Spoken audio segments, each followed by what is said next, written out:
Public procurement represents 14% of the European Union gross domestic product. So we have an immense tool there, an immense quantity of money that can be used to achieve broader goals like advancing gender equality, having more inclusion in society, more sustainable products and services.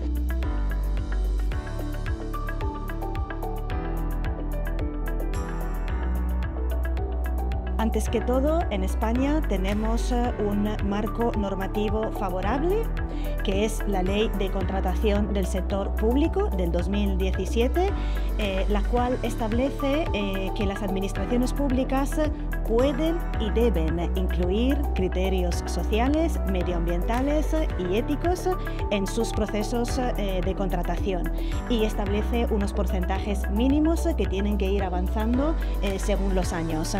Il y a donc plusieurs outils qui existent sur nos régions bruxelloises et les régions wallonnes, qui sont les clauses sociales qui sont implémentées dans les marchés de travaux pour la région bruxelloise au-delà de 750 000, d'1 million pour la région wallonne. Donc ça donne déjà un champ hyper important de réalisation de ces marchés socialement responsables. Donc nous rédigeons un cahier des charges où nous sommes très stricts en la matière. Nous avons 2 paragraphes uniquement pour ces clauses environnementales et ces clauses sociales. À partir de ce moment-là, nous publions le cahier des charges vers les soumissionnaires qui pourraient, n'importe qui, nous publions sur une plateforme et eux peuvent venir donc déposer leur offre et nous mettons des critères, que ce soit le critère en prix, et puis nous descendons en critères social, en critères environnemental et en critères par exemple de réemploi, qui doit aussi être un facteur premier à la reconstruction, à la rénovation de bâtiments communaux. Pour moi, l'enjeu, il est évidemment d'élargir les réflexions à des choses beaucoup plus globales dans le cadre de marchés publics et notamment l'inclusion de tous les utilisateurs et les travailleurs et les travailleuses, que ce soit l'équilibre entre la vie privée et la vie professionnelle, l'accès aux personnes à mobilité réduite, aux personnes à besoins spécifiques, la formation de travailleurs peu qualifiés.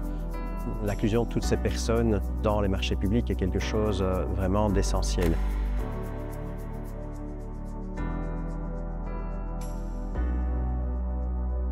Nous avons un outil juridique qu'on a pu expliquer et démystifier, qui est cette consultation préalable. C'est quoi la consultation préalable? C'est en fin de compte établir un dialogue, mettre les personnes en relation pour qu'elles puissent apprendre à se connaître, donc se respecter et ainsi permettre une rédaction qui répond aux besoins du pouvoir adjudicateur et qui permet aux entreprises d'économie sociale d'insertion, aux entreprises d'économie sociale, de répondre au contenu du besoin de l'acheteur. Pour faire travailler l'ESS, il y a 2 stratégies. Soit on réserve des lots, alors en droit français, c'est plutôt des réservations structures inclusives, structures d'insertion ou structures du handicap, qui sont permises.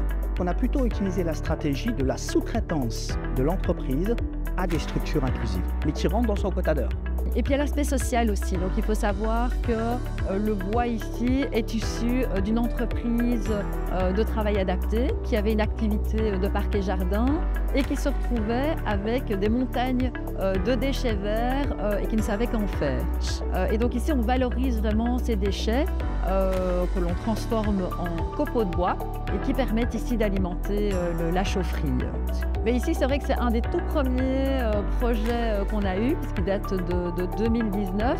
Et donc ça a permis vraiment de lancer la dynamique et d'inspirer évidemment d'autres communes, puisque depuis plusieurs autres communes se sont inspirées du cahier des charges qui avait été fait par la commune pour leur mettre à sa sauce et lancer son projet.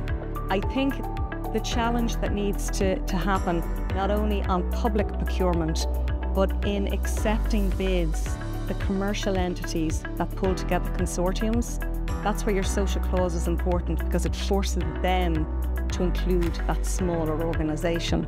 So I think a lot of training is needed, I think a lot of education is needed, and I think with good social clauses that are actually put in place across the board, you'll begin to see a better outcome.